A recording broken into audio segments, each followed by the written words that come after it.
pagi tu berdoa sikit, minum air sikit tuan ya. Jadi insyaAllah kita buka soal jawab. Kalau suka nak cakap guna mic, boleh cakap guna tulisan. Saya bagi tempat tuan-tuan dan puan. Dan insyaAllah kalau ada soal jawab, kita terus pada soal jawab kan. Kalau tak ada soal jawab tu, kita akan terus pada tulisan untuk menerangkan dan teruskan insyaAllah. Jadi saya buka lah kalau soal jawab. Silakan. Sekejap ya, tunggu mikrofon. Tak payah mic, okey. Tuan, tadi Ustaz Jamil kata pasal bakal Quran yang lama. Buang itu Quran. Ustaz Jamil kata bakal itu Quran. Kita orang India Muslim, Pakistan semua hanya letak itu Quran dalam kolam atau dalam sungai. Saya kata itu lebih lembut daripada bakar macam Quran tulis. Saya minta pendapat tuan ulama. Baik. Kalau saya faham soalan ditanyakan tentang isu membakar Quran yang lama lah ya. Quran yang dah koyak-koyak ya. Jadi Dia kata bakar potong-potong itu pada sini dalam tanah.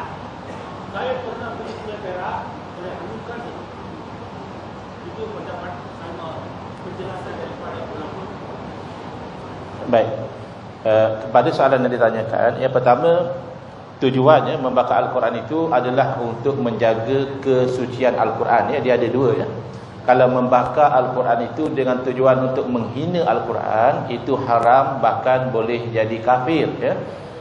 Dia sama-sama bakar. Satu bakar Quran, satu bakar Quran juga. Tapi satu bakar Quran ni pasal Quran lama. Jadi untuk menjaga kesuciannya dibakar dan abunya tu diletak di tempat yang elok, ataupun katakan tadi dihanyutkan ya, ke sungai dan sebagainya. Tujuannya tu nak jaga kemuliaan. Bahkan sekarang ini dia ada pula teknologi yang dia boleh dakwat tu pun dia boleh proses pula. Ya, dia kertas tu pun dia boleh guna balik. Ya, tapi tetap dimuliakan sebagai pernah tertulis di situ Al-Quran. Jadi tidak masalah dengan membakar di situ, yang masalah dah membakar dengan tujuan untuk menghina. Sebagaimana yang dibuat oleh sebahagian orang-orang kafir di luar negara. Mereka membakar Al-Quran sebagai protes, tak setuju kata dia dengan isi Al-Quran. Iaitu kalau orang Islam buat, hukumnya haram dan dia boleh jadi murtad ya, membakar Al-Quran dengan tujuan tersebut. Tapi kalau membakar dengan untuk menjaga itu memang dibenarkan. Wallahu a'lam.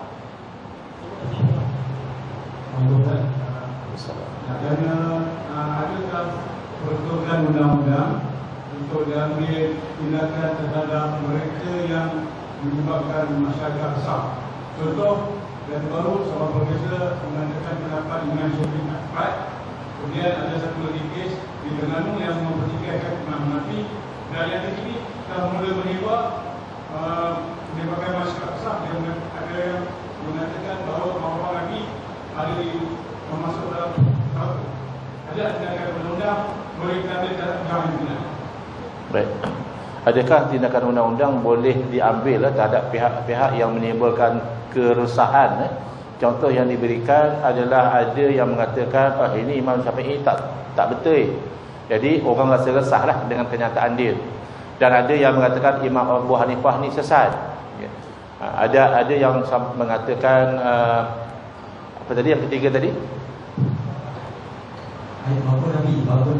Ibu bapa Nabi SAW adalah ahli neraka. Baik. Sama ada boleh diambil tindakan undang-undang atau tidak. Pertama kita kena lihat tentang undang-undang itu sendiri ya. Dia ada enactment kesalahan jenayah syariah. Dia jatuh bawah mana? Kalau dia tidak jatuh di situ, dia boleh jatuh di bawah melanggar fatwa yang telah digazet. Kerana fatwa, asal fatwa ni dia tidak mengikat.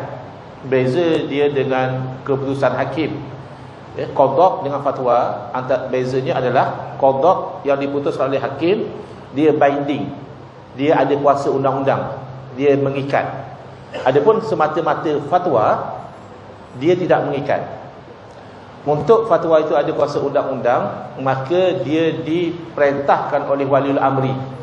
Itu dia panggil istilahnya gazette ya. Fatwa itu diwartakan. Jadi kalau telah diwartakan dan dia melanggar ya di situ boleh diambil tindakan undang-undang. Contoh yang diberikan tadi, adakah tak boleh mengatakan Imam Syafi'i tak tepat dalam sesuatu isu? Jawapannya boleh sekiranya yang berkata itu sampai kepada peringkat mujtahid. Kerana mujtahid sama mujtahid itu biasa. Dia berpandangan, bahkan Imam Syafi'i sendiri berpandangan misalnya fatwa guru beliau Imam Malik tak tepat, maka beliau berbeza. Tapi beliau sudah sampai level mujtahid. Ataupun Imam Ahmad bin Hanbal rahimahullah ta'ala sangat hormat kepada Imam Syafi'i, sangat memuliakan Imam Syafi'i, sangat kagum dengan kebijaksanaan Imam Syafi'i. Tapi ada saja fatwa Imam Ahmad, murid Imam Syafi'i, tak sama dengan fatwa Imam Syafi'i. Maksudnya Imam Ahmad tak setuju dengan fatwa Imam Syafi'i. Tapi jangan kita jadikan itu sebagai alasan untuk kita yang tak sampai level mujtahid untuk kita kata imam ni salah, imam ni salah. Kerana bukan level kita. Ada orang dia tak faham, dia kata Imam Tabari pun pernah kata Imam Syafi'i tak tepat. Imam Tabari mujtahid lah. Kamu bukan mujtahid. Profesor tidak berarti mujtahid. Doktor PhD tidak berarti mujtahid. Mujtahid ini dia kena memenuhi syarat-syarat mujtahid, dan dikatakan oleh para ulama hampir mustahil di zaman kita ini untuk ada mujtahid sebagaimana zaman dahulu. Kalau ada mujtahid pun mujtahid dalam sudut-sudut yang kecil, dalam fatwa-fatwa tertentu sahaja, bukan mujtahid sebagaimana Imam Syafi'i rahimahullah ta'ala. Jadi paling-paling boleh dikatakan bahawa dalam isu ini Imam Syafi'i berpandangan begini, sementara ulama lain berpandangan lain, dan ini dalil mereka. Itu saja. Tak akan selesai. Contoh dalam isu baca doa kunut. Isu baca doa kunut ni sebenarnya tak perlu diperbesarkan, dan ini kita sudah berlapang dada semenjak dahulu. Semenjak dahulu yang mazhab Hanafi, adakah mazhab Syafi'i pergi kacau yang semalam di Masjid India marah-marah kamu orang kenapa tak baca kunut? Ada? Tak baca? Tak ada baca kunut. Waktu Isya baca kunut. Okey. Sekarang ni yang tak baca kunut subuh, ada orang datang marah tak? Tapi tak ada orang marah ya? Ada orang mari marah tak? Tak ada. Itu saya kata. Jadi perbezaan antara Syafi'i dan Hanafi misalnya dalam baca doa kunut ni semenjak dulu kita berlapang dada. Mereka tak datang marah kita baca kunut, dan kita pun tidak pergi marah mereka tak baca kunut. Masing-masing tahu masing-masing ada mazhab. Tapi mari satu kelompok ni, bila dia pegang kunut tak sunat, dia mula katakan siapa baca kunut buat bid'ah. Dan ini betul-betul berlaku ya. Ada satu orang dia declare dalam Facebook dia kata saya bersyukur kepada Allah SWT, akhirnya saya berjaya juga meninggalkan kunut subuh. Punya ceria dia dapat meninggalkan kunut subuh, dia declare dalam Facebook. Kenapa? Kerana dia ajar kunut subuh tu bid'ah, sesat. Jadi dia tinggal benda sesat, dia bersyukurlah. Ini tak betul ya. Benda khilaf seperti itu, kita menganggap pegangan kita betul, tapi boleh jadi salah. Pegangan orang lain salah, tapi boleh jadi betul. Jadi kita ada kelapangan dalam beramal di situ. Dan golongan ini saya difahamkan bila mereka ada di India banyaknya mazhab Hanafi, mereka war-warkan bahawa yang sunnah adalah baca kunut. Jadi bergaduh dengan orang sana. Orang sana tak baca kunut. Bila dia duduk di Malaysia, di Indonesia, dia war-warkan yang kuat pandangannya adalah tak baca kunut. Jadi kalau baca kunut bid'ah. Dan ada yang tak sampai macam itu, tapi masih tak tepat ya. Dia tak katalah baca kunut bid'ah, tapi dia kata ikut dia pandangan yang kuat adalah tak baca kunut. Yang sebenarnya dia tak sampai pada level mujtahid tarjih. Untuk mentarjihkan mana kuat tu bukan level dia, dan tidak akan menyelesaikan. Contoh ya, ada hadis yang jelas bahawa kunut subuh Nabi SAW baca. Nabi tak tinggal ya. Nabi SAW baca kunut sebulan, kemudian Nabi tinggal. Wa amma fis subhi falam yazal yaqnut hatta faraqad dunya. Adapun dalam salat subuh, baginda tak putus-putus membaca doa kunut sehinggalah baginda meninggal dunia. Jadi hadis ini jelas menunjukkan kunut subuh itu diamalkan. Bahkan dalam kitab Al-Mughni, mazhab Hambali menyebut antara yang mengamalkan kunut subuh adalah Khulafa Ar-Rasyidin, Sayyidina Abu Bakar, Sayyidina Umar, Sayyidina Uthman dan Sayyidina Ali radhiyallahu anhum, kesemuanya mengamalkan kunut subuh. Kemudian yang melihat bahawa kunut subuh tak sunat, bagi dia dalil tadi walaupun jelas tapi tak kuat, dhaif. Ya, maka dia berpegang dengan dalil yang lain yang sahabat Nabi berkata kunut subuh ni muhdas, benda baru. Dan hadis itu diketahui oleh ulama yang katakan sunat, kata mereka sahabat itu lupa. Kerana lupa ni tak mustahil berlaku pada sahabat. Kenapa lupa? Kerana ramai sahabat lain buat. Jadi kamu seorang kata baharu, kamu lupa atau kamu tidak mengalami. Jadi ini benda khilaf. Jadi tak akan kamu profesor, kamu kata bagi saya ini kuat, menyelesaikan khilaf, tidak. Kerana ulama yang lebih hebat, ya, Imam Abu Hanifah kata tak sunat, Imam Ahmad bin Hanbal kata tak sunat, tidak membatalkan ijtihad Imam Syafi'i yang mengatakan sunat. Al-ijtihadu la yunqadhu bil ijtihad. Ijtihad seorang mujtahid tidak akan dibatalkan oleh ijtihad mujtahid yang lain. Apatah lagi orang yang bukan mujtahid tidak akan membatalkan. Jadi kita hiduplah dengan khilaf yang begitu, itu namanya berlapang dada. Tak masalah, yang pegang mazhab baca kunut sunat baca, yang pegang kata tak baca kunut tak baca. Cuma ada yang isunya kalau telah ditetapkan oleh waliul amri dalam sesuatu perkara khilaf, kita berpegang dengan mazhab ini, maka ketika itu atas dasar wajib taat kepada waliul amri, maka kita mengikut apa yang telah ditetapkan oleh pemerintah. Ya, wallahu a'lam. Soalan Ustaz, ini soalan dari muslimat. Apakah hukum hormat waktu solat untuk di satu hospital atau orang yang musafir seperti dalam kapal? Solat hormat waktu. Apakah hukum hormat waktu solat untuk pesakit hospital atau orang yang musafir seperti dalam kapal terbang? Baik. Hukum. Baik. Solat ini asalnya adalah kewajipan yang kita kena buat. Ya. Asalnya memenuhilah segala syarat rukunnya, ya. Tetapi ada kalanya kita tak mampu buat secara sempurna atas sesuatu sebab. Contoh, ya, atas sebab sakit. Asalnya kita kena berdiri, masa baca Fatihah tu kena berdiri, tapi kita tak mampu berdiri, maka kita boleh solat duduk. Bukan boleh tinggal solat, boleh solat duduk. Ataupun kita boleh solat berbaring dan seterusnya. Tetapi ada kalanya kita terhalang daripada melakukan solat dengan sah. Yang tadi tu dia boleh solat tapi tak sesempurna. Dia buat semampu dia lah. So, orang yang di rumah sakit tu secara umumnya dia solat ikut kemampuan dia, ya. Baring ataupun dalam keadaan duduk, dia masih wajib solat. Yang dikatakan solat menghormati waktu ni adalah dalam keadaan yang dia memang tak boleh solat dengan sah. Contohnya faqidut tahuraini, ya. Orang yang tak dapat dua penyuci. Dia nak berwuduk tak ada air, dia nak tayamum tak ada debu. Okay. Tiba-tiba waktu solat dah nak habis. Kalau dia masih cari air, cari debu lagi, habislah waktu solat. Ketika itu dia solat. Itu yang ulama kata ra'i waktu tu. Kerana waktu masih ada. Okay. Bila dia dah boleh solat dengan sempurna, maknanya jumpa air, dah boleh wuduk, maka ketika itu dia qadha, ya, kalau waktu sudah habis. Ataupun kalau tiba-tiba waktu masih ada lagi, tiba-tiba tempat solat ada, maka dia kena ulang. Baik. Soalan, kenapa?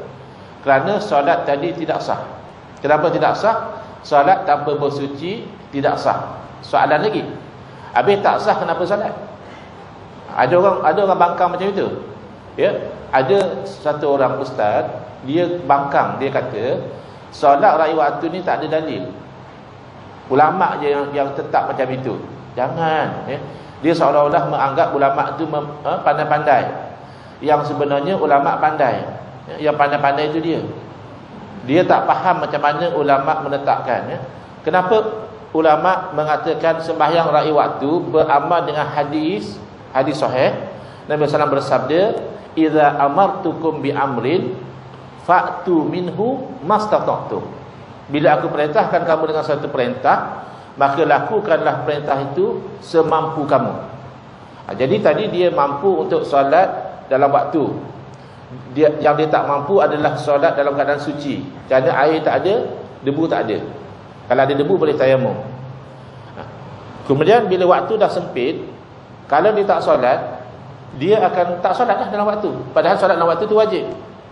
Maka beramal dengan hadis tadi, buatlah semampu kamu dia solat. Habis kenapa qada? Beramal dengan dalil lain, solat tanpa bersuci tidak sah. Tak sah kenapa buat? Beramal dengan hadis tadi, buat semampu kamu. Jadi ulama tu seimbang dalam amal dalil, bukan caca marba macam kita faham kononnya tak ada dalil, tidak. Ada dalil dia. Baik. Cerita solat dalam kapal terbang adalah di sisi satu masalah kiblat, masalah tu dan sebagainya, sebab solat fardu. Kalau solat sunat tak perlu kita jaga kiblat tu. Macam orang balik kampung raya, kadang-kadang dia tinggal tarawih. Pasal apa tak sembahyang tarawih? Dah balik kampung. Boleh je sembahyang tarawih masa memandu. Tapi janganlah kau sujud macam sujud di surau. Accident lah pula nanti, Tunduk sikitlah isyarat. Mata masih tengok jalan. Kalau naik motor tu masih tengok jalan itu. Bukan sujud betul-betul, itu tumbuhlah dalam ni. Jadi ceritanya itu yang pertama. Nak solat fardu, dia sepatutnya dia kena turun dari kenderaan dan solat proper. Itu yang susah nak buat dalam kapal terbang. Kalau kata boleh sekalipun, di sisi sebagian ulama memang sembahyang tu dia mesti di bumi. Ju'ilal ardu li masjidah, dijadikan bumi itu tempat sujud, tempat solat. Jadi kalau dalam terbang tu bukan bumi, maka kalau solat tidak sah. Tapi waktu masuk, maka buatlah untuk meraih waktu tadi. Bila boleh solat dengan sempurna, maka qada. Itu alasan. Ada yang mempeli kata tak ada solat raya waktu tu, dia mungkin tidak perasan dalil yang dipegang oleh ulama ketika mereka membincangkan isu tersebut. Wallahu a'lam. Assalamualaikum warahmatullahi wabarakatuh. Waalaikumsalam warahmatullahi wabarakatuh. Saya nak tanya berkenaan rombongan tabligh. Rombongan tabligh. Ekor ni datang surau nak bermalam-malam dulu. Tapi saya tak membenarkan, saya tidak solat kebenaran kebijakan. Soalannya? Salahnya ni bukan salah saya. Surau yang ada di solat kebenaran. Ya. Baik, di sini kita kena faham antara apa yang dikatakan hukum asal, hukum asal dengan hukum mengikut peraturan. Kalau ikut hukum asal, memang boleh saja tidur di masjid, boleh. Memang sabit pun dalam Nabi SAW, sahabat tidur di masjid. Tapi ada yang namanya peraturan. Jadi peraturan itu dibuat mungkin ada sebab lah. Mungkin nak jaga keselamatan barang-barang dalam masjid, mungkin nak jaga kebersihan dalam masjid dan sebagainya. Maka kalau sudah ada peraturan, maka yang berkenaan kena hormati peraturan. Tak boleh dia terus kata apa salahnya. Memanglah asalnya apa salahnya nak pergi tawaf ke Kaabah sana, tapi time polis Saudi tu sekat, dia tak bagi, hanya pakai ihram. Pasal ikut asal tak pakai ihram pun boleh tawaf di Kaabah tu. Jadi macam yang kata tadi, sudah ada peraturan misalnya nak tidur di masjid, kena dapat kebenaran dahulu, maka yang berkenaan kena hormatlah. Walaupun hukum asalnya boleh saja tidur di masjid. Kita nak semua kena bersalam. Mau masuk ini dia pun dipakai. Kain kita nak waktu nak masuk orang dia pun nak. Suruh apa kali masuk itu apa? Proses suruh apa puji. Kalau tak puji suruh di jalan Tuhan, tak boleh nak gunakan. Ya, betul. Mana ini? Itulah saya sebut tadi, kalau dah ada peraturan, mereka yang tabligh tadi kena ikut peraturan lah. Tak bolehlah dia buat alasan apa salahnya. Kerana sudah ada peraturan, dan peraturan tu ada sebab dia. Macam tadi nak jaga keselamatan tabung duit, nak jaga keselamatan barang-barang dalam surau, projektor dan sebagainya. Maka kalau dia nak bermalam tu, dia dapatkan kebenaran terlebih dahulu. Ada satu musim tu, dia datang tidur pakai seroni. Saya dah duduk memang memang kita hati. Dia tidur lagi. Aku cerita mana dia nak pergi. Baik. Maknanya orang yang berkenaan dah dapat kebenaran, dia kena raikanlah. Janganlah dia buat macam rumah sendiri pula. Ya. Betul lah tu. Allah.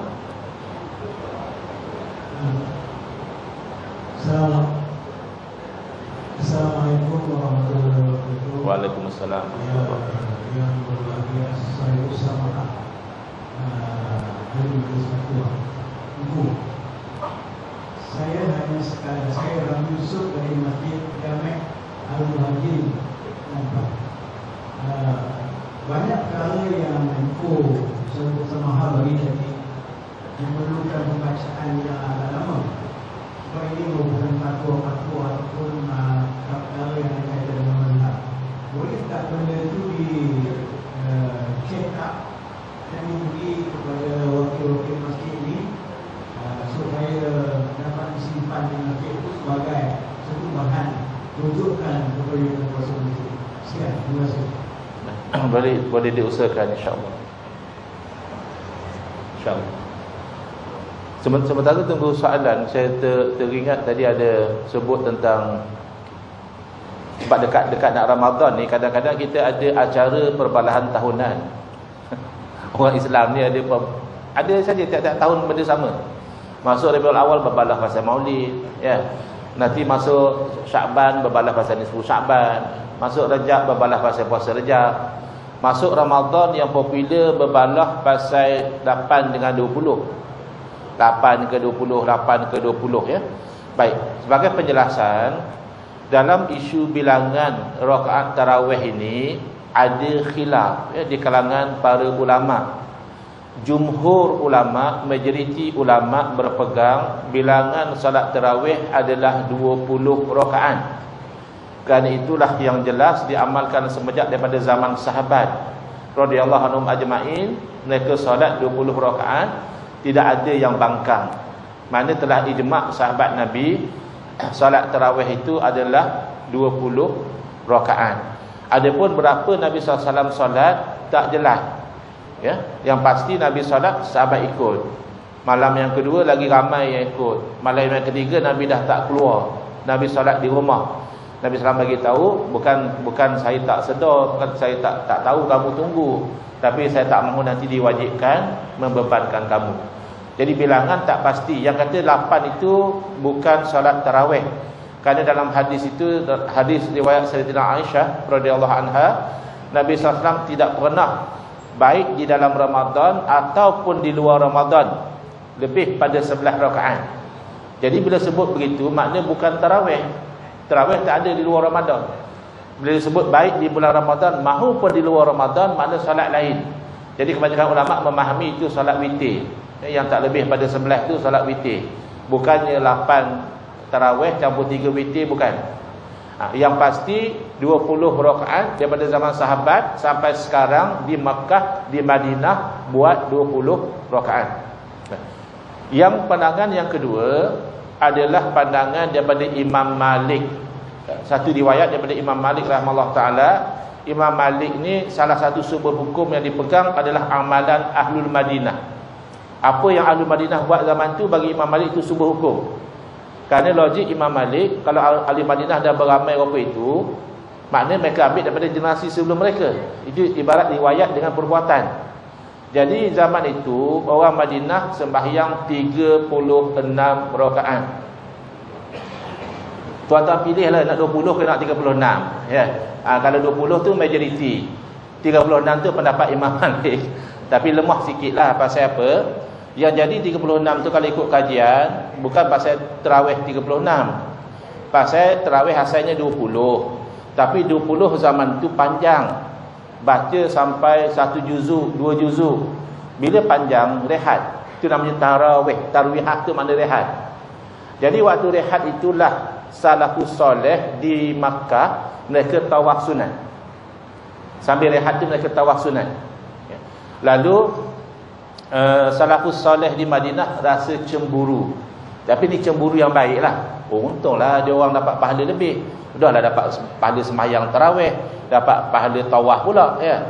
Tapi mereka ni di Madinah nak tawaf tak boleh. Bid'ah lah, bid'ah sayyi'ah kalau tawaf di tempat lain. Tawaf mesti di Kaabah. Jadi apa jalan nak buat supaya dapat pahala? Sementara tunggu tarawih dimulakan, mereka solat 4 rakaat. Jadi 4 kali break 16. Campur 12 jadi 36, campur witir jadi 39. Tuan-tuan nak pilih yang mana? Saya cadangkan pilih yang majoriti lah. Dalilnya lebih kuat ya. Ijma' sahabat 20 rakaat, Makkah Madinah pun sampai sekarang buat 20 rakaat. Kalau nak pilih lah ya. Nak pilih 36 tu saya rasanya idok lah. Jadi itu juga kaitan dengan amalan selawat selang tarawih. Berarti sikap salafus soleh menunjukkan selang tarawih tu mereka fleksibel. Yang mana boleh tawaf, ya mereka tawaf. Yang mana boleh solat, mereka solat. Yang mana boleh baca Quran, baca Quran ya. Jadi kita ni orang Melayu nak tawaf di Malaysia ni memang tak boleh. Nak solat bukannya malas tapi tak berapa rajin. Yang 20 tu berjenuh dah. Nak tambah lagi 16. Jadi akhirnya kita nak buat apa sambil-sambil kita menunggu. Antara yang afdal adalah salawat. Kerana satu salawat, Allah salawat kepada kita 10 kali. Kalau tak mau pun jangan kacau orang lain. Kamu tak mau salawat, kamu istighfar. Tak mau istighfar, kamu baca ke Allah. Itu waktu rehat. Maka ada keluasan apa amalan baik kita nak buat. Jadi jangan bergaduh bab salawat selang tarawih. Yang daripada Amai teruskan, ahabul a'mali ila Allahi adwamuha wa in qalla. Sekasih-kasih amalan kepada Allah yang paling berkekalan walaupun sedikit. Orang yang rajin selawat sepatutnya dalam hadis, seluruh waktu yang kita ada lapang kita gunakan untuk selawat. Itu yang sepatutnya. Tapi oleh kerana kita ni macam-macam kerja, nak tengok WhatsApp pun dah berapa lama, nak tengok live Facebook pun lama dah. Akhirnya selawat selang tarawih pun nak bergaduh juga, tak tahulah bila nak selawat. Apa dalil selawat? Itu innallaha wa malaikatahu yusholluna 'alan nabi dan seterusnya. Dalil itu umum. Nak selawat sebelum tarawih boleh, selang tarawih boleh, lepas tarawih boleh, masa memandu boleh, masa tunggu makan boleh. Yang melarang kena bawa dalil. Kalau ada orang kata mana boleh selawat selang tarawih, orang tu kena bawa dalil. Dan tak ada dalil. Ya. Wallahu a'lam. Soalan Ustaz. Waalaikumsalam. Saya ada 6 soalan. Baik. Saya beri satu lah. Yang pertama, masjid menanjurkan suatu pertandingan seumpamanya pertandingan bersaksi. Apakah boleh hadiah pertandingan dibeli daripada wang yuran atau bayaran masuk daripada kenderaan kumpulan-kumpulan yang mencari pertandingan? Itu soalan pertama. Baik, secara umumnya kalau ada pertandingan, wang hadiah tu tak boleh diambil daripada apa yang dibayar oleh peserta. Kerana dia akan ada elemen perjudian di situ. Lawan bola ke apa ke kan kutip-kutip yuran, ya boleh kutip yuran sebab nak sewa padang, ya, nak bayar pengadil, nak apa, ya boleh. Tapi bila diberikan hadiah tu jangan ambil duit tu. Tapi nak buat macam mana? Carilah duit daripada pihak ketiga. Ya, pihak ketiga yang menyumbangkan hadiah tu boleh. Jadi peserta bayar yuran juga. Mungkin pasal nak buat minuman sikit, dia nak buat jamuan. Tapi hadiah ambil daripada, bukan daripada duit peserta. Duit pihak ketiga, mungkin cari sponsor dan sebagainya. Wallahu a'lam. Okay, Ustaz. Soalan kedua, isu penyelesaian amalan pasti mengikut ahli sunnah wal jamaah. Ini boleh diselesaikan dengan main, mengenakan temuduga juga terhadap jawatan kuasa masjid sebagai temuduga tauliah imam-imam bila-bila dan guru takmir masjid. Soalannya, adakah main melaksanakannya?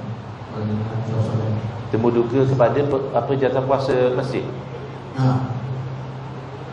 Wallahu a'lam, saya tak pasti. Setakat pengalaman saya diminta jadi penemuduga, hanya kan temuduga tauliah mengajar ada, temuduga nak jadi imam ada, temuduga nak jadi pengerusi saya tak pernah lagi. Kok ada saya tak tahulah. Tapi tak pernah. Tapi elok juga kerana pengerusi ni dia main peranan yang penting ya. Kalau pengerusi tidak hati-hati, boleh jadi masjid tu akan berubah daripada pegangan ahli sunnah wal jamaah kepada pegangan lain. Bukan niat pengerusi macam itu, tapi pengerusi tengok saya nak ambil penceramah tu lah, bagus dia, seronok dengar dia ngajar. Kadang seronok dengar tu tapi tak perasan isinya tu bercanggah dengan ahli sunnah wal jamaah. Jadi bila dah bawa masuk, dah ada yang terpengaruh, nak rawat tu susah. Jadi elok juga ya kalau pengerusi pun ditemuduga ataupun sekurang-kurangnya dibuat kursus ya. Kursus panduan untuk pengerusi dan jawatan masjid supaya mereka faham, oh macam ini rupanya ahli sunnah wal jamaah, kalau rupa ini tidak. Wallahu a'lam. Ya Ustaz, soalan nombor 3. Apakah pendapat Ustaz berkenaan pertengkaran yang berlaku di negara jiran berkaitan kesahihan keturunan para Abi? Sedangkan Nabi minta didominasi semua zuriat Nabi sallallahu alaihi wasallam. Baik. Salah satu daripada ciri-ciri sikap jahiliyah adalah at-ta'nu fil ansab, iaitu mempertikaikan nasab keturunan orang lain, ya. Itu adalah satu ciri perangai orang jahiliyah. Maka kita tidak sepatutnya terlibat, ya, dengan perkara sebegini, kerana mempertikaikan nasab orang lain ini tanpa satu bukti ini boleh membawa kepada banyak implikasi, ya. Seolah-olahnya qazaf, seolah-olahnya menuduh maknya itu berzina dan sebagainya. Jadi kalau semata-mata dia merasakan ada kelonggaran daripada sudut orang ni tak pasti siapa, tidak menjadi satu justifikasi untuk mempertikaikan nasab yang telah diterima disepakati sekian lama, ya. Dengan tidak kita juga memperingatkan bahawa yang maksum adalah Nabi sallallahu alaihi wasallam, adapun habaib keturunan Nabi tidak maksum. Berarti keturunan Nabi juga boleh tersalah, tersilap, terpengaruh dengan fahaman yang tak betul, boleh berlaku. Namun begitu, atas dasar kasih kepada Nabi SAW, kalau ada kesilapan, kejanggalan yang dilakukan oleh habaib, maka kita wajib membenci kesilapan dan kejanggalan tanpa membenci batang tubuh mereka, ya. Contoh yang mudah, na'udzubillah, kalau anak keturunan kita sendiri ditakdirkan buat benda yang salah, ya, bergelumang dengan maksiat misalnya, ya. Adakah kita benci anak kita atau kita berharap dia berubah jadi baik? Pasti kita berharap dia nanti berubah jadi baik. Maka lebih aula kita begitu dengan keturunan Nabi SAW. Kalau ada habaib yang silap tingkah lakunya, silap pendiriannya, kita benci kepada kesilapan itu, kita tolak. Tapi jangan kita benci pada zuriat keturunan Nabi SAW. Apatah lagi sampai mempertikaikan zuriat keturunan Nabi SAW. Wallahu a'lam. Tapi bagi saya, kalau kita di sini tidak ada polemik itu, kita tak perlu import, ya, polemik yang berlaku di negara jiran masuk ke negara kita. Tak ada keperluan. Mereka mungkin ada di sana krisis antara sebahagian habib dengan sebahagian kiai, membawa kepada polemik tersebut. Wallahu a'lam. Terima kasih Ustaz. Seterusnya soalan nombor 4. Soalan ini saya nampak sama dengan soalan nombor 5. Boleh gabung kalau sama. Saya cuba bagaimana untuk mendarikan barang-barang yang diwakafkan di masjid, contoh telekung, senjata lama dan barang yang tidak boleh dimanfaatkan lagi. Soalan yang kedua pula, bagaimana cara memutuskan aset-aset masjid mengikut syarat? Contohnya masjid ada meja rumput lama yang sudah uzur, adakah boleh dijual dan diserahkan kepada pihak yang dapat manfaatnya? Baik, asal wakaf ni maksudnya terhenti, ya. Sebab itu asal syarat wakaf adalah benda yang kekal, ya. Jadi supaya manfaatnya itu berkekalan. Tapi para ulama juga berluas, ya, daripada sudut menerima juga benda-benda yang boleh binasa, peralatan-peralatan, mushaf dan sebagainya untuk diwakafkan. Maka selagi mana boleh dimanfaatkan wakaf tersebut. Maka kalau sudah tidak boleh dimanfaatkan, kalau boleh ditukar kepada, misalnya ditolak dan ditukar untuk dipanjangkan manfaat dia, ditukar.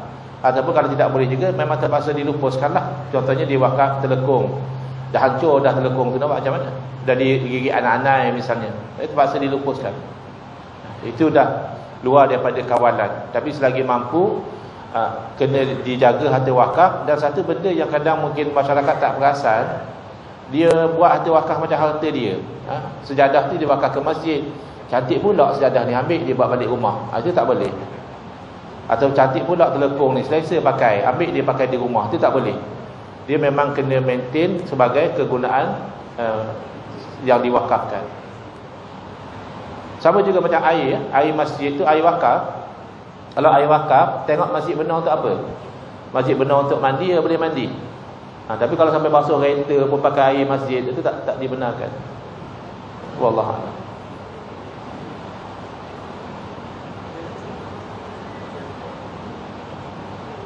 Okey Ustaz, soalan yang kelima.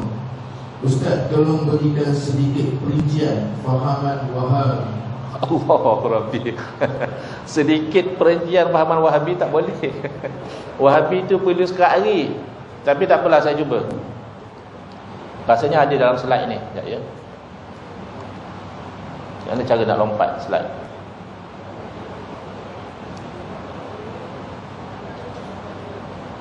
Baik, Wahabi ni dia nisbah kepada Muhammad bin Abdul Wahhab ya.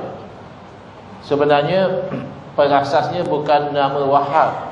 Pengasas kepada gerakan Wahabi ni nama Muhammad bin Abdul Wahhab. Habis kenapa panggil Wahabi? Kerana biasanya bila nama seseorang itu Muhammad, tidak dinisbahkan kepada nama tersebut. Kerana nama Muhammad ni dah nama Nabi sallallahu alaihi wasallam. Sebagai contoh, imam mazhab kita nama Muhammad ya? Muhammad bin Idris. Tapi tak dipanggil mazhab itu mazhab Muhammadi, dipanggil mazhab Syafi'i. Sama juga murid beliau bernama Ahmad bin Hanbal, tidak dipanggil mazhab Ahmadi, tapi dipanggil mazhab Hanbali. Jadi Muhammad bin Abdul Wahhab ni adalah seorang ulama ahli sunnah wal jamaah. Bapa beliau ni ulama ahli sunnah wal jamaah bermazhab Hanbali. Jadi kalau dalam istilah orang Arab, dia biasa panggil satu orang Abu ataupun Ibn. Abu maknanya dia ni bapak siapa? Ibn maknanya anak siapa? Jadi pengasas pada fahaman Wahabi ni, dia dikenali sebagai Ibn Abdul Wahhab. Kalau dia orang Teluk Intan, mungkin orang panggil dia anak Ustaz Wahab. Boleh? Ya, anak Ustaz Wahab. Yang mana yang dia buat kecoh tu? Alah, anak Ustaz Wahab. Ya. Jadi orang Arab dia panggil Ibn Abdul Wahhab. Maka pengikut dia dipanggil Wahabi. Ni. Dalam perjalanan sejarah, yang mengaku ahli sunnah wal jamaah hanya dua golongan ya. Golongan lain dia pun tak mengaku. Khawarij mengaku diri dia Asyurah, orang yang menjual diri untuk membeli syurga. Syiah mengaku dia Ahlul Bait ataupun Syiah Ali. Mu'tazilah mengaku dia Ahlul Adli wa Tauhid. Ya, dalam sejarah yang mengaku ahli sunnah wal jamaah dua golongan, iaitu Asy'ariyah Maturidiyah, majoriti umat Islam, dan golongan minoriti Salafi Wahabi. Ya. Baik, dua-dua mengaku ahli sunnah wal jamaah, tetapi yang diiktiraf oleh para alim ulama sebagai ahli sunnah wal jamaah adalah Asy'ariyah Maturidiyah ya. Misalnya dalam kitab Intihaf Sadatil Muttaqin disebutkan, bila disebut ahli sunnah wal jamaah yang dikendaki adalah Asy'ariyah Maturidiyah. Sementara golongan Wahabi, mereka adalah golongan Khawarij ya. Khawarij ini ciri utamanya adalah mudah mengkafirkan ahli kiblah. Khawarij ciri utamanya mudah mengkafirkan orang Islam. Baik. Jadi golongan Wahabi, mereka cuba mengalih gelaran ini dengan mereka mengatakan tak betul, kata dia. Memang Wahabi itu sesat, tapi Wahabi yang sesat itu bukan kami. Wahabi yang sesat itu adalah Khawarij awal dahulu, iaitu nisbah kepada Abdul Wahhab bin Rustum ya, 211 Hijrah. Dia memang Khawarij sebab dia mengkafirkan orang Islam yang buat dosa. Kita ahli sunnah wal jamaah, buat dosa tu tak baik, tapi semata-mata buat dosa tak adalah terus jadi kafir. Minum arak berdosa tak? Berdosa. Adakah minum arak jadi kafir? Tidak. Kecuali dia kata minum arak halal, tu dia akan jadi kafir. Tapi Khawarij tidak. Minum arak tu dah jadi kafir dah. Berzina tu jadi kafir. Kemudian Khawarij yang Abdul Wahhab bin Rustum ni, mereka memberontak terhadap pemerintah umat Islam, dan memang nama beliau Abdul Wahhab. Jadi logiklah pengikut dia Wahabi. Ini adalah pengeliruan. Jadi dia kata yang kami ni, yang dikatakan Wahabi ni, kami bukan Khawarij, sebab kami tak kafirkan orang Islam yang buat dosa. Wahabi tak kafirkan orang minum arak, Wahabi tak kafirkan orang berzina. Jadi kami bukan Khawarij. Yang kedua, kami yang dituduh Wahabi ni, kami tak memberontak lawan pemerintah. Kami suruh orang taat kepada pemerintah. Jadi kami bukan Khawarij. Dan yang mengasaskan kefahaman ataupun gerakan kami ini, nama beliau adalah Muhammad, bukan Abdul Wahab. Jadi sepatutnya kami ini Muhammadi. Ini adalah pengeliruannya. Realitinya adalah Wahabi yang sekarang ni, yang diasas oleh Muhammad Abdul Wahab pun Khawarij. Bahkan lebih parah lagi, kalau Khawarij silam mengkafirkan orang Islam yang buat dosa, Wahabi iaitu Khawarij moden mengkafirkan orang Islam yang tak buat dosa.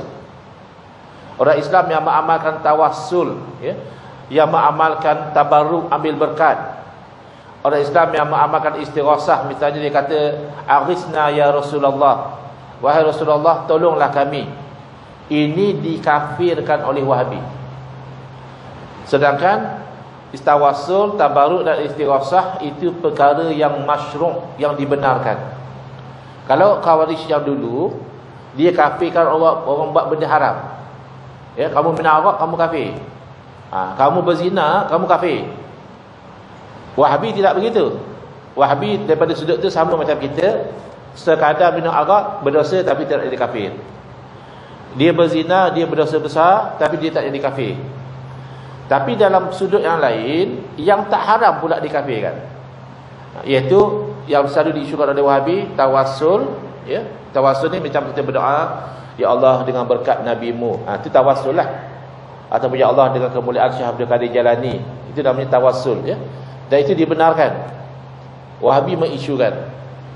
Ambil berkat pun Wahabi mengisukan. Dia kata hanya boleh ambil berkat dengan Nabi je. Dengan orang soleh lain pada Nabi tak boleh. Kemudian istighasah hanya boleh dengan orang hidup. Kalau Nabi tak boleh lah, Nabi dah wafat. Wali-wali yang dah meninggal pun tak boleh. Di sisi kita hidup mati tak ada beza. Kalau kamu minta secara hakikat, orang hidup pun tak boleh. Yang boleh tolong secara hakikat Allah saja. Kalau kamu minta tolong secara asbab, orang mati sebab pertolongan, iaitu melalui doa mereka. Sebab itu kita istighasah dengan orang soleh saja. Bukan semua orang mati kita istighasah, ya, dengan Nabi, dengan wali. Kalau kita mengharapkan doa mereka, bukannya orang mati tadi bangun tolong kita, tidak. Ya, doa di alam ruh itu diperkenankan oleh Allah Ta'ala. Ya. Kemudian memberontak terhadap pemerintah umat Islam. Memang, ya, Wahabi pernah memberontak zaman Khilafah Utsmaniyah.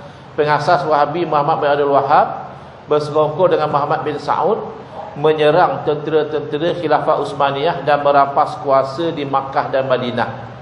Terpaksa Sultan Khilafah Utsmaniyah menghantar tentera dari Mesir untuk mengambil semula kekuasaan di Makkah dan Madinah. Jadi kalau kata mereka tak memberontak tu tak betul. Ya. Kemudian nama ni kelakar lah, setelah sebut tadi. Walaupun nama Muhammad tak semestinya Muhammadi, ya. Boleh dinisbahkan kepada nama bapa, macam Asy-Syafi'i nama keturunan, Hambali nama datuk, ya. Jadi di sini Abdul Wahab nama bapa, itu biasa, ya. Wahabi bukan ahli sunnah wal jamaah. Muzakarah Jawatan Kuasa Fatwa MKI ke 106 tahun 2014 merumuskan, ya, bersetuju dengan dapatan kajian bahawa aliran Salafi Wahabi adalah tidak selari dengan arus perdana atau jumhur ahli sunnah wal jamaah. Kemudian masalah besar, ada orang ingat Wahabi ni isu tahlil, ya, demo ni tak mau tahlil, ya, demo ni tak mau talqin, tak mau baca kunut tu, itu isu kecil. Isu besarnya isu tauhid 3 ni. Dia mengatakan orang kafir juga bertauhid melalui tauhid rububiyah. Dia mengatakan orang Islam kafir melalui tauhid uluhiyah. Dan dia cenderung pada menyamakan Allah seperti makhluk. Allah pun ada tempat juga, tempat Allah tu atas arasy. Makanya siapa duduk atas bukit tu dekat dengan Allah banding yang duduk di kaki bukit. Adalah benda-benda macam ni. Ada kalau 1/3 malam Allah turun ke langit dunia. Itu macam-macam lah. Ada yang kata Allah turun sekali dengan arasy, ada yang kata arasy kosong sekejap. Ya, ada 1/3 malam tu kan sepanjang masa. 1/3 malam tu berlaku pada setiap detik di tempat yang berbeza. Jadi masalah atas nama tauhid asma' wa sifat, mereka terjerumus kepada tashbih ataupun tajsim, ya, na'udzubillah. Ini masalah besar dalam Wahabi. Jadi tauhid 3 ini jelas tidak mewakili konsep Ahli Sunnah wal Jamaah ini keputusan muzakarah mufti-mufti ya. Muzakarah bersetuju memperakukan rumusan penyelidikan bahawa dari segi perundangan Ahli Sunnah wal Jamaah adalah mazhab rasmi negara Malaysia dan aliran Syiah ya. Syiah serta Salafi Wahabi adalah memberi ancaman yang serius kepada survival Ahli Sunnah wal Jamaah. Ya, ini antara fatwa-fatwa yang pernah dikeluarkan. Pulau Pinang, larangan pembinaan. Perak, warta dengan jelas, Wahabi bercakap Ahli Sunnah wal Jamaah. Pahang juga jelas. Negeri Sembilan telah diwartakan jelas. Johor dah diwartakan jelas. Kedah telah diwartakan hanya ciri-ciri. Selangor telah diwartakan tapi tak jelas ya. Dia hanya melarang membinah-binahkan. Sabah diwartakan dengan jelas tentang Wahabi. Melaka juga jelas. Dan muzakarah pembahasan yang tadi kita dah sebut jelas. Ada 5 negeri belum fatwa tentang Wahabi: Kelantan, Terengganu, Perlis, Sarawak dan juga wilayah Persekutuan. Panjanglah kalau kita tarik 3 tarik sebab boleh panjang. Tapi di sisi ulama Ahli Sunnah wal Jamaah, Wahabi adalah sejenis Khawarij. Dia mudah mengkafirkan orang Islam atas perkara-perkara yang berbeza pandangan dengan dia. Ada 10 minit lagi. Saya cuba Ustaz sebab soalan ini dan cuba kepada saya. Apakah pendapat Ustaz mengenai amalan tolak beras fidyah seperti yang diamalkan di pondok? Amalan tolak beras tu untuk memenuhi pandangan dalam mazhab Syafi'i tanpa membebankan orang yang kutip zakat. Kalau tak setuju, bolehlah taklid dengan mazhab lain ya. Tapi itu untuk memenuhi syarat yang ada dalam mazhab Syafi'i. Tapi kadang-kadang mereka yang tak setuju sampai memperolok-olokkan, kata ini kelakar dan sebagainya. Dia mungkin tidak faham kenapa dibuat itu untuk memenuhi syarat. Tapi kita juga tidak sampai menyalahkan kalau ingin bertaklid dengan mazhab lain dalam bab zakat. Kemudian soalan kedua, di bawah peraturan Mahir, apakah masjid boleh menjemput individu dua memberi khutbah Jumaat hari raya selain imam dan tidak Mahir? Wallahu a'lam, saya tidak ada maklumat tentang peraturan Maib tentang isu khutbah ini. Mungkin boleh dirujuk direct kepada Maib, adakah boleh jemput orang luar untuk berkhutbah. Kalau dari segi hukum ya boleh, asalkan dia itu mampu untuk memenuhi rukun khutbah. Cuma dari segi peraturan saya tak pasti. Okey, soalan ketiga, saya pernah mengalami suatu keadaan kecewa pada amalan baca Yasin pada golongan yang merasakan baca Yasin pada malam Jumaat lebih berkat, lebih makbul doanya dan lebih banyak pahalanya. Saya pernah minta karya saya melakukan baca Yasin untuk doa selamat dengan kata tunggu malam Jumaat depan. Soalannya, apakah benar baca Yasin malam Jumaat lebih baik? Baik.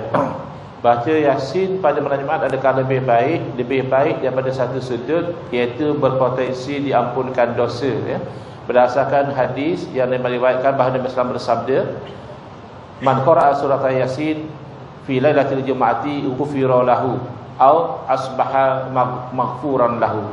Barang siapa yang membaca surah Yasin pada malam Jumaat akan diampunkan dosa dia, ataupun berpagi-pagi dia esok itu dalam keadaan dosanya telah diampunkan. Tinggal lagi riwayat hadis ini dinilai oleh penilai hadis sebagai dhaif, tidak sahih. Baik, tidak sahih dalam ilmu hadis jangan kita samakan dengan tidak sahih dalam bahasa Melayu. Tidak sahih dalam bahasa Melayu maknanya tak betul. Kalau orang tanya kita, betul ke kata nak ada undi tak percaya dalam parlimen minggu depan? Tak sahih tu. Maknanya tak betul. Tapi dalam ilmu hadis, tak sahih bukan makna tak betul. Tak sahih maknanya tidak memenuhi syarat hadis sahih, maka diistilahkan dhaif. Dhaif ini masih ada kemungkinan hadis itu daripada Nabi SAW, tetapi kemungkinan itu tidak sebagus hadis sahih.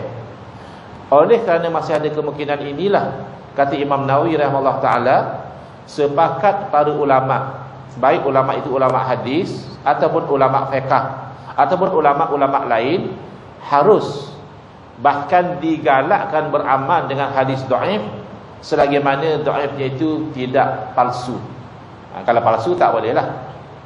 Dhaif biasa saja boleh beramal, bahkan digalakkan. fil fadail, antaranya pada fadilat.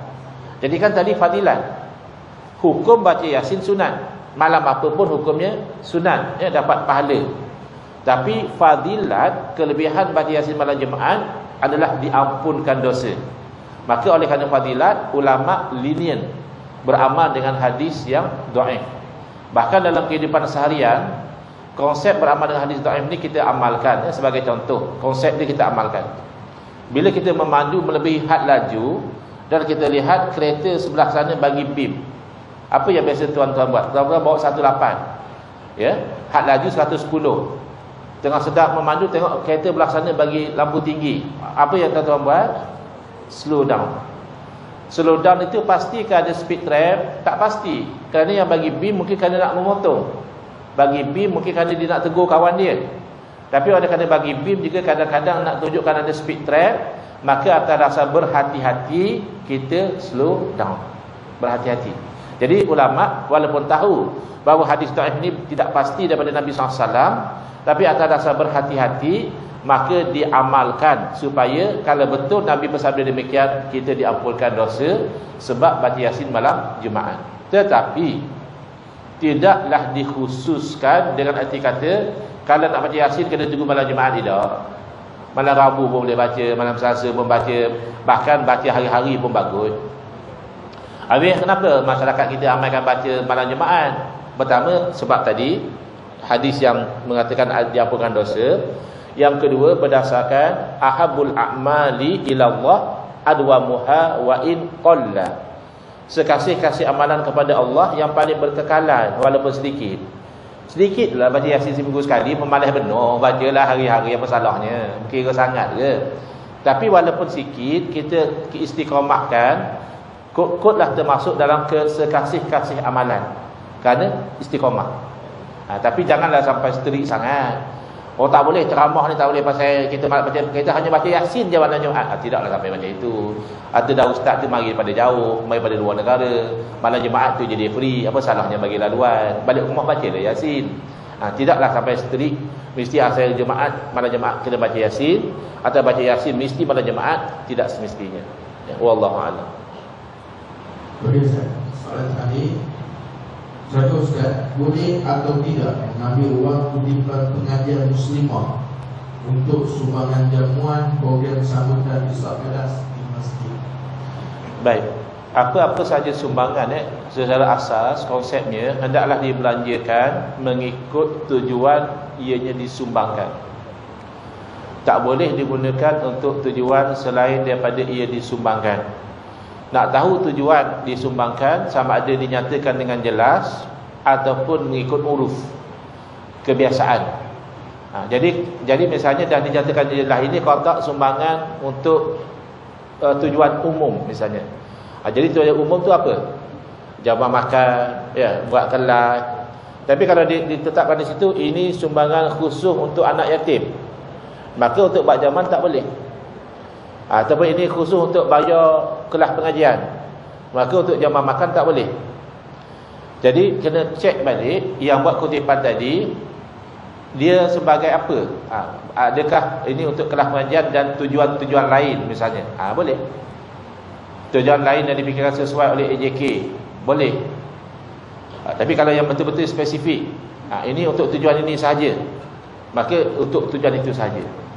Maka kalau untuk yang jenis macam beli kapet dan sebagainya, elok diberitahu sekiranya ada lebihan yang menderma diminta menghalalkan untuk AJK guna bagi tujuan lain. Sebab kadang-kadang harga kapet dah tetap, yang derma banyak. Jadi masalah kita nanti sebab tujuannya hanya untuk beli kapet. Jadi elok kalau tujuan macam itu dimaklumkan awal, sekiranya ada lebihan, perinfak redha ia digunakan untuk tujuan-tujuan lain yang ditetapkan oleh AJK misalnya. Itu lebih jelas lagi. Tapi konsep asal derma sumbangan dibelanjakan atas tujuan apa ia disumbangkan. Wallahu a'lam. Silakan tuan. Tuan, ini mengenai pentakbiran agama masjid. Saya AJK mendari masjid sejak kecil, saya sudah lama tak tahu.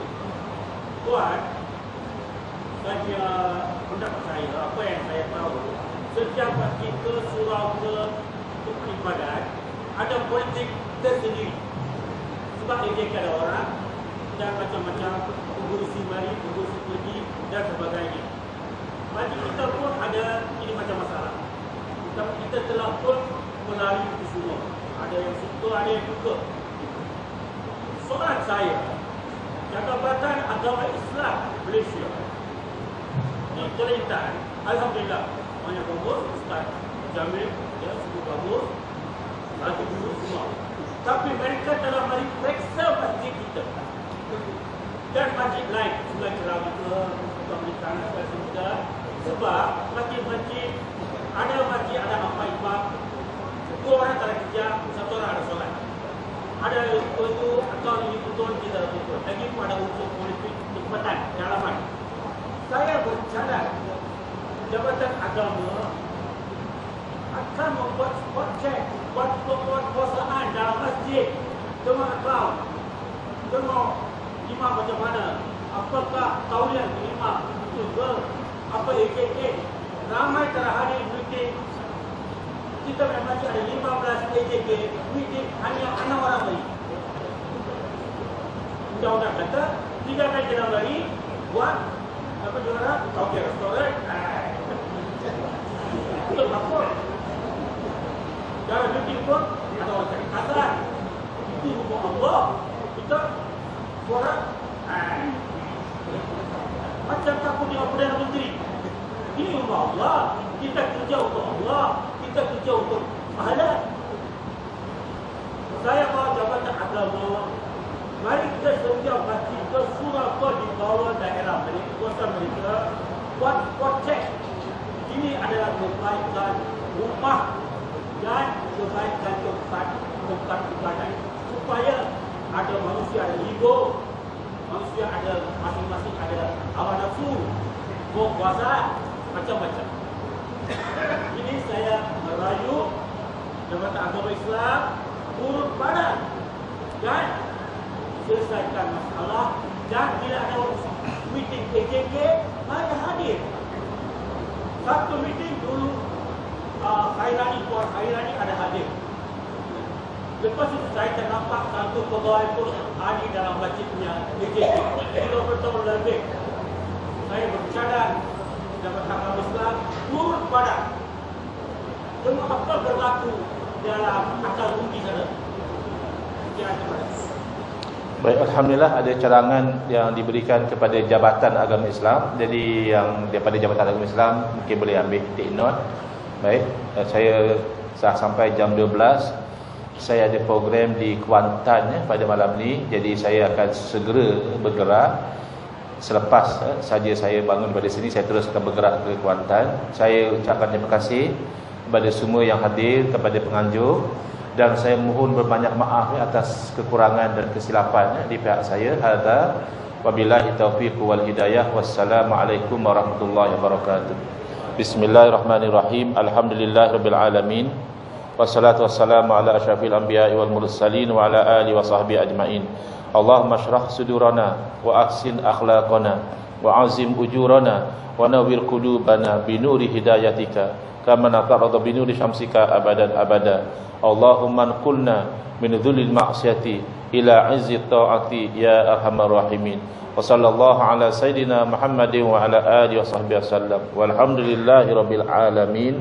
Amin ya rabbal alamin wal afu minkum. Juga terima kasih diucapkan kepada Yang Berbahagia Ustaz